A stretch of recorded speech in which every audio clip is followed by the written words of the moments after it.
Hello everyone, I'm Dr. Ashish Reddy, consultant microsurgical andrologist, Andronian Hospitals, Begumpet, Hyderabad. ఈరోజు మనం discuss చేసుకునే top tips for sexual health.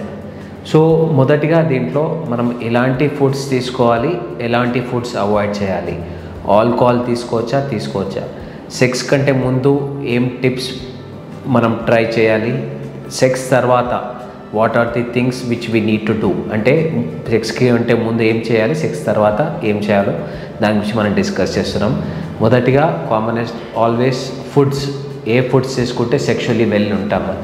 So L-arginine ఈ components, L-arginine components అంటాం. L-arginine కానీ zinc కానీ ఏదైనా తక్కువ ఫ్యాట్ ఉన్న ఫుడ్స్ తీసుకుంటే మనం సెక్షువల్ హెల్త్ చాలా మంచిగా ఇంప్రూవ్ అవుతుంది. So lots of dry fruits అన్నిట్లలో కూడా ఇవన్నీ మంచిగా యాంటీ ఆక్సిడెంట్స్ ఉంటాయి కాబట్టి డెఫినెట్లీ మీకు హెల్ప్ అవుతుంది. సో ఎనీ హెల్దీ డైట్ తీసుకుని చాలామంది అంటున్నారు, సార్ హెవీ డైట్ తీసుకున్న తర్వాత సెక్స్ చేయడం కష్టమవుతుంది. సో ఇది కామన్, అంటే ఎందుకంటే మన బాడీ ఈ హెవీ ఫుడ్ని బ్రేక్ డౌన్ చేయడానికి కాన్సన్ట్రేషన్ అంతా దానిపైన ఉంటుంది కాబట్టి మళ్ళీ మీ సెక్షువల్ థాట్ ప్రాసెస్కి అంత హ్యాపీగా ఉండకపోవచ్చు. సో అలాంటప్పుడు ఒక హెల్దీ డైట్ తీసుకోండి. అండ్ ఆల్కహాల్, సో ఆల్కహాల్ చాలామంది ఇది ఒక అపోహలా ఉంటుంది, ఆల్కహాల్ తీసుకున్నాక సెక్స్ చాలా బాగా చేయగలుగుతామని. సో అది ఎంత మిత్ అండి. దీంట్లో అంటే 2 టైప్స్ ఆఫ్ వేరియేషన్స్ ఉంటాయి. ఆల్కహాల్ తీసుకున్న తర్వాత సెక్స్ బాగా చేసుకున్నాం అనుకునేది ఏంటి అంటే మీ మైండ్లో ఆ థాట్ ప్రాసెస్ ఉంటుంది కాబట్టి మీకు బాగా చేస్తున్నాం అని మీరు అనుకుంటారు. సో సెకండ్ ఏంటంటే చాలా వరకు ఆల్కహాల్ తీసుకున్న తర్వాత శీఘ్రస్ఖలన సమస్యల నుంచి బయటకు వస్తారని అదొక థాట్ ప్రాసెస్ ఉంటుంది. కొన్నిసార్లు ఇది జరుగుతుంది, కొన్నిసార్లు ఇది జరగకుండా కూడా ఉంటుంది.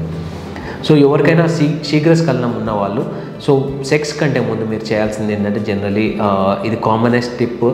సో ఒక్కసారి మాస్టర్బేట్ చేసుకోండి, అంటే ఆ రోజు హస్తప్రయోగం లాంటి ఏమైనా చేసుకుంటే ఒక్కసారి మీ స్పర్మ్ అవుట్ అయిపోతే ఈ శీఘ్రస్ఖలనం అంటే మళ్ళీ మీరు సెక్స్ చేసుకున్నప్పుడు ఈ శీఘ్రస్ఖలన సమస్య నుంచి ఖచ్చితంగా బయటకు వచ్చే ఛాన్సెస్ ఎక్కువగా ఉంటాయి. సో ఆల్వేస్ బెటర్ ఒకసారి హస్తప్రయోగం చేసేసేయండి బాత్రూమ్ పై, దాని తర్వాత మీరు డెఫినెట్లీ ఆ రోజు సెక్స్లో పాల్పంచుకుంటే పెద్దగా ఇష్యూస్ రాకపోవచ్చు, ఈ శీఘ్రస్ఖలనం సమస్య నుంచి బయటకు రావచ్చు. నెక్స్ట్, సెక్స్ కంటే ముందు మీరు చేయాల్సిన కామనెస్ట్ థింగ్స్ ఏంటంటే ఆల్వేస్ ఒక హెల్దీ ఎన్విరాన్మెంట్లో ఉండండి, భయపడకండి. ఎందుకంటే సెక్స్ ఈజ్ నార్మల్, సెక్స్ వల్ల మీకు ఎటువంటి ఇష్యూస్ రావు, సెక్స్ చాలా హెల్దీ. సెక్స్లో అన్నిటికంటే మోస్ట్ ఇంపార్టెంట్ అంటే దీనివల్ల ఏమైనా అవుతుందా, దీనివల్ల ఏమి కాదు, సెక్స్ ఈజ్ నార్మల్. ఎందుకంటే కొన్ని కోట్ల పీపుల్లో ఇది వెరీ కామన్గా ఉంటుంది కాబట్టి మనం పెద్ద భయపడాల్సిన అవసరం లేదు. సో ప్రెగ్నెన్సీ చాలామంది ఇది ఒక కామన్గా భయపడుతుంటారు, ప్రెగ్నెన్సీ వస్తుందేమో నేను సెక్స్ చేసే pregnancy. So always very simple అండి, కాండమ్ వేసుకొని చేయండి, ఎటువంటి ఇష్యూస్ రావు. అది కాండమ్ వేసుకొని చేస్తే హెల్దీ కూడా. శీఘ్రస్ఖలన సమస్య ఉంటే దాన్ని కూడా మనం ఖచ్చితంగా అవాయిడ్ చేయొచ్చు కాండమ్ వేసుకుంటే.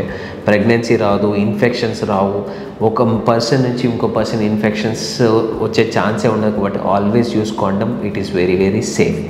అండ్ సెక్స్ చేసిన తర్వాత చాలామంది అంటుంటారు, సో ఒక్కసారి సెక్స్ చేసిన తర్వాత అంటే ఒక్కసారి స్పర్మ్ అవుట్ అయిన తర్వాత మళ్ళీ ఎరెక్షన్ రావడం, ఈ D2 మెడిసిన్స్ టైం అంటాము, మళ్ళీ రీస్టార్ట్ కావడానికి ఒక్కొక్క పర్సన్కి ఒక్కొక్క టైమింగ్ ఉంటుంది. మెన్స్లో ఎరెక్షన్స్ ఇలా అనగానే ఎరెక్షన్స్ రావు. సో ఖచ్చితంగా టైం తీసుకోండి. కొంతమందిలో 1 అవర్ ఉంటుంది, కొంతమందిలో 1 డే ఉంటుంది. సో 1 అవర్ అయినా 1 డే అయినా ఇట్ ఈస్ అబ్సల్యూట్లీ నార్మల్. ఒక నైట్లో 3-4 టైమ్స్ చేయడం ఇంపార్టెంట్ కాదు. ఒక్క టైం చేసినా సాటిస్ఫైడ్గా ఇద్దరు కపుల్స్ పర్ఫెక్ట్గా హ్యాపీగా చేసుకుంటే చాలా బెటర్. సో చాలామంది అడుగుతుంటారు ఇంకేమైనా టిప్స్ ఉంటే ఖచ్చితంగా సెక్షువల్ లైఫ్ ఇంప్రూవ్ చేయడానికి. వైఫ్ అండ్ హస్బెండ్ కానీ బాయ్ ఫ్రెండ్ గర్ల్ ఫ్రెండ్ కానీ కలిసి యాక్టివిటీస్ చేస్తే సెక్షువల్ హెల్త్ ఇంకా బెటర్గా ఉంటుంది. కలిసి స్నానం చేస్తే కూడా అంటే దీనిపైన చాలా స్టడీస్ ఉన్నాయి వరల్డ్ వైడ్.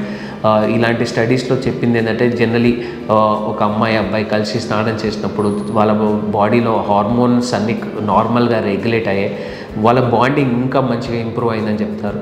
సో సెక్స్ చేయడం ఇది అబ్సల్యూట్లీ నార్మల్, దాంట్లో మనం భయపడాల్సిన అవసరం లేదు. సో ఏ పొజిషన్స్ని అవాయిడ్ చేస్తే బెటర్ అని చాలామంది అడుగుతుంటారు. సో కొన్ని పొజిషన్స్ని అవాయిడ్ చేస్తే ఇంజూర్ చేసుకునే ఛాన్సెస్ తక్కువగా ఉంటుంది. ఉమెన్ ఆన్ టాప్ అంటారు, దీన్ని కౌబాయింగ్ పొజిషనింగ్ అంటాం. ఈ కౌబాయ్ పొజిషన్లో చాలా వరకు అంగం ఫ్రాక్చర్ అయ్యే ఛాన్సెస్ ఉంటాయి కాబట్టి ఉమెన్ ఆన్ ది టాప్ అది అవాయిడ్ చేస్తే చాలా బెటర్గా ఉంటుంది. సో ఎందుకు ఇలా అంటామంటే ఎగ్జైట్మెంట్లో ఫీమేల్ పెల్విక్ బోన్ అంటే ఫీమేల్స్లో ఉండే నడుము బోన్ అది ఎప్పుడైనా మనకి పీనిస్కి తాకినప్పుడు అంగం ఫ్రాక్చర్ అయ్యే ఛాన్సెస్ ఉంటాయి. సో అలాంటి పొజిషన్స్ని అవాయిడ్ చేస్తే చాలా బెటర్గా ఉంటుంది. సో దీంట్లో ఇంకేమైనా ఫర్దర్ డౌట్స్ ఉంటే కింద కామెంట్స్లో తెలియజేయండి, లేకపోతే వచ్చినాను కలవండి. Thank you.